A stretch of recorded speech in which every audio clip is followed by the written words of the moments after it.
Hello, David. How you doing today? Good. How you doing, Eddie? Doing great as well, David. Today, I want to talk about one of your managed service for appointment setting. Buyers viewing this service offer in the Cloutos Marketplace can decide whether they want to invite you for an interview about their needs and their request or not. There's three questions I want to cover with you today, David. So let's go ahead and start with the first one, which is who is the best fit for this service offer?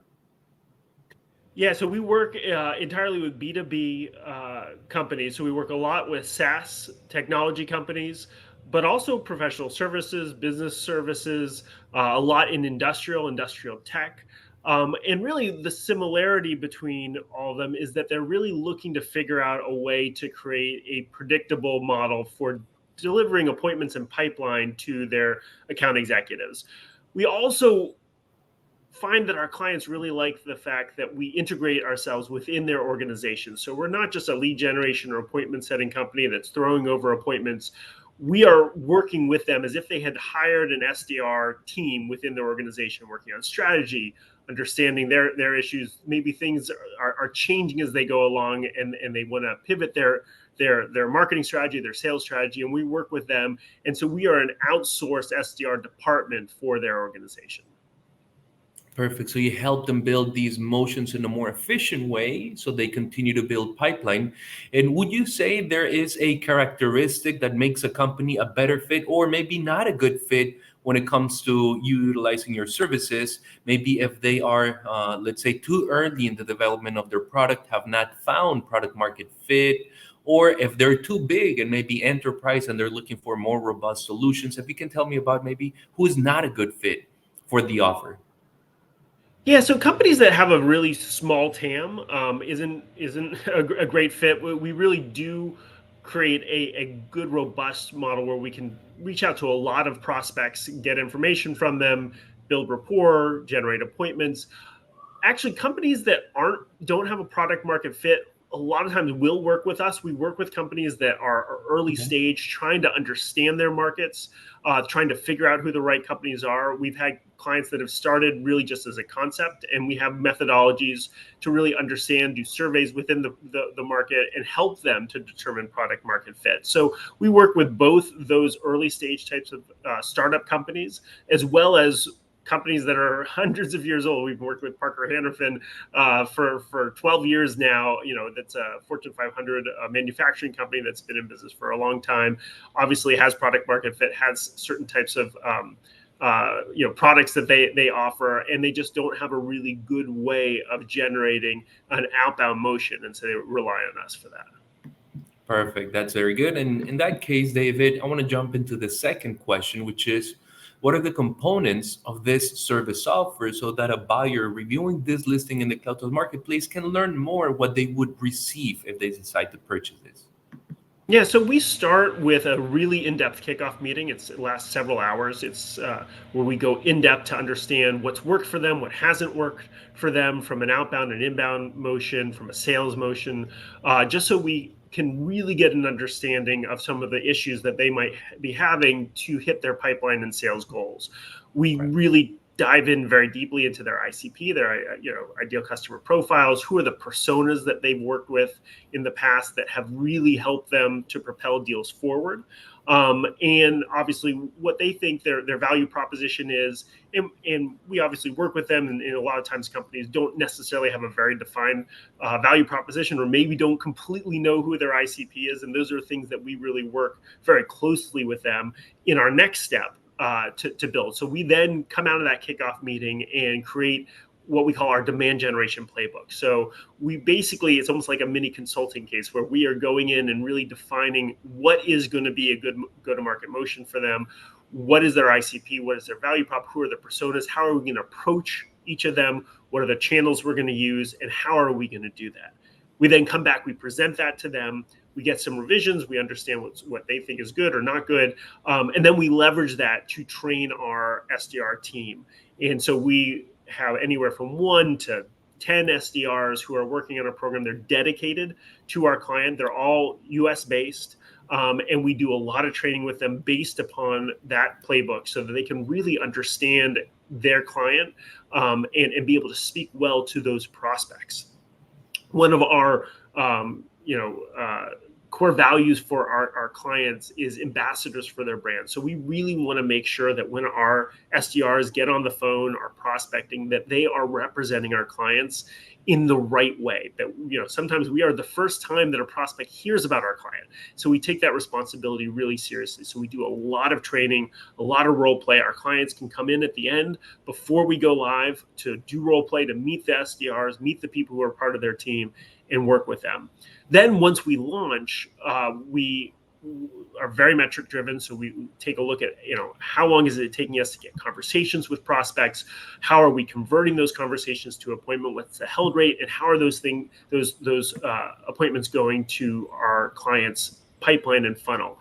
And so then we will continually optimize based upon those metrics. Maybe we'll look at different prospects that are going through the pipeline more quickly, or certain ones that just aren't working or we can't get a hold of, and it's taking us too long to get appointments. So we'll continue to iterate as we go along to make sure we're generating positive results for our client. So they're not really getting just the team of SDR that you mentioned are going to be dedicated to their account, but there's also an effort with multiple technologies, multiple platforms, and multiple people involved in enhancing whoever is going to be in the front line in the delivery of the service, which ultimately results in the appointments being set, right? Yeah, they are getting a whole SDR department. So as part of every program, they're going to get a director of client success. That's going to be their strategic liaison who's running the program, thinking of new go-to-market ideas. They get a talent development manager who's the individual who's managing the SDRs on the program, doing the call listening, training them, doing coaching. We also have a very robust sales operations team where we are doing the targeting, where lots of different lead sources, leveraging different tools to better target our clients' prospects, build a very curated list. And so all of that is part of our service. Fantastic.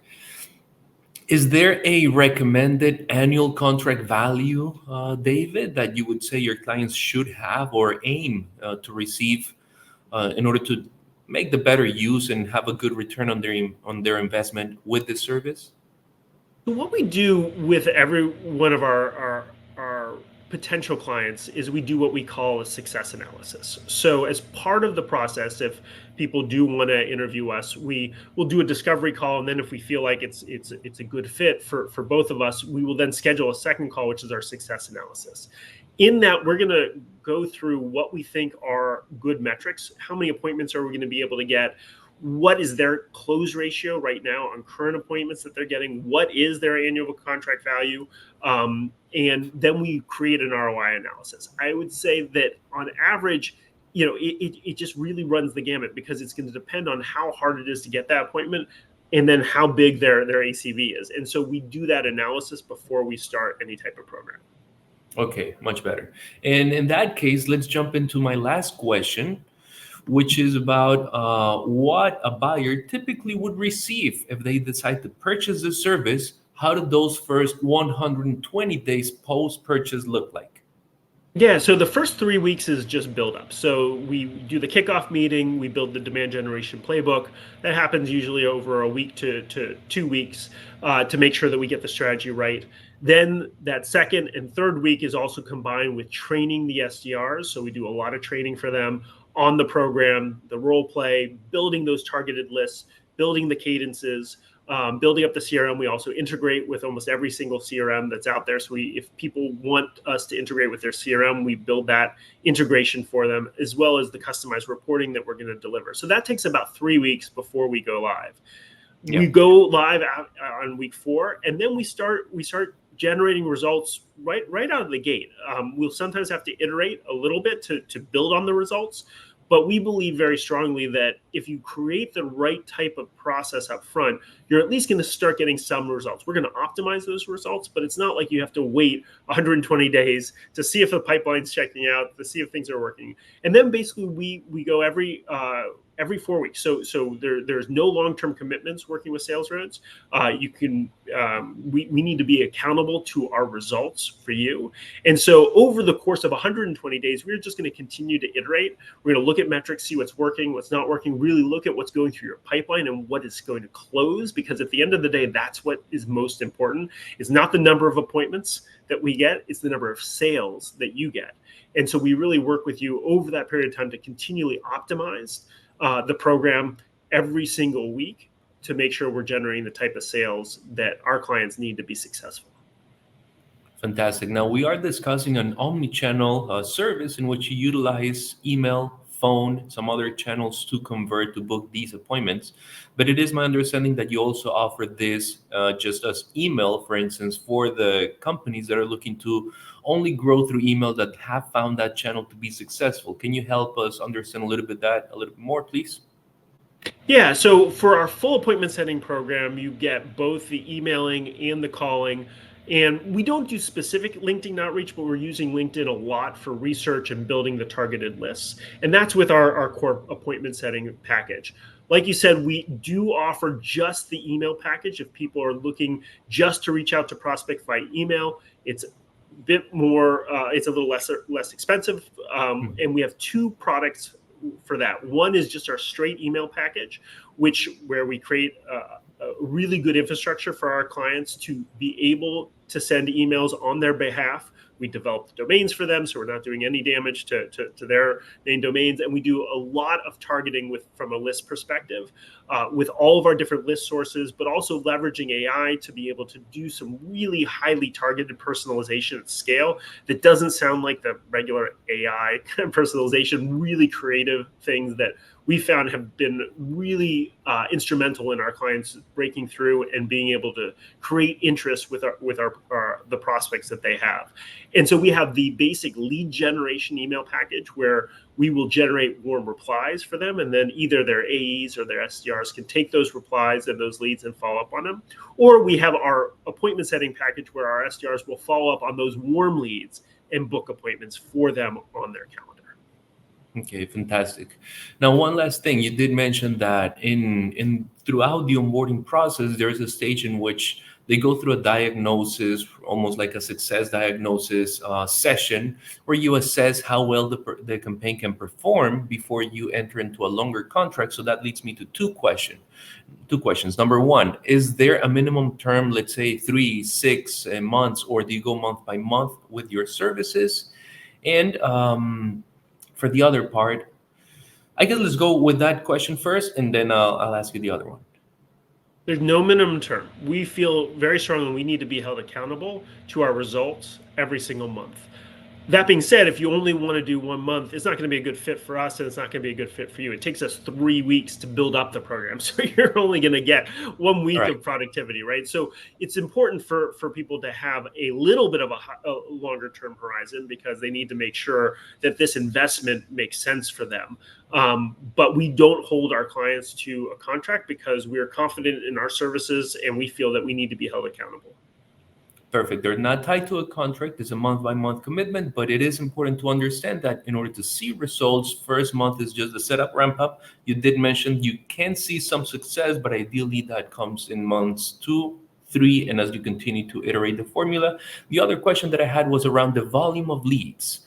What's the average volume that a buyer could expect on a monthly basis?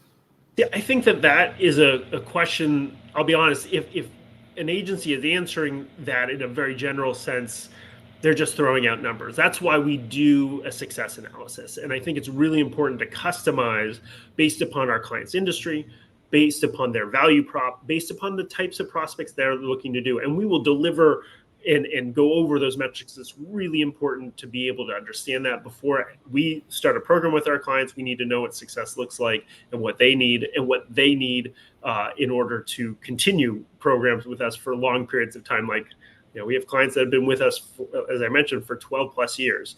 So, but it's customized by the client, and during our process where our clients are interviewing us and we're talking to them and seeing whether it's a good fit, in that success analysis we really define those metrics. Fantastic.